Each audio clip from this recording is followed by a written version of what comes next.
आपका बुरा होगा। देख लीजिएगा, मेरा बेटा मुझे लेने जरूर आएगा और फिर मैं आपको बताऊंगी। मुझे तो बस इस बात की टेंशन है कि मेरे बिना रह कैसे रहा होगा।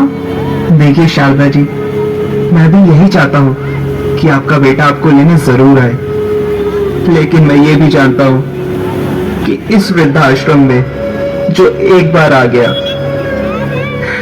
वो इतनी आसानी से वापस नहीं जाता। आप ना बेकार की बातें करते हैं, मुझे नहीं रहना यहाँ। मैं अभी अपने बेटे को फोन लगाती हूँ, वो आज ही मुझे यहाँ से लेकर जाएगा, देख लीजिएगा। हेलो, हाँ बेटा सुन, तू मुझे आज ही यहाँ से ले जाओ। माँ, मैं वो कह रहा था कि वो काम का प्रेशर बहुत ज्यादा है, तो मैं कह रहा था कि आप कुछ दिन और वहाँ पे मैनेज कर लो।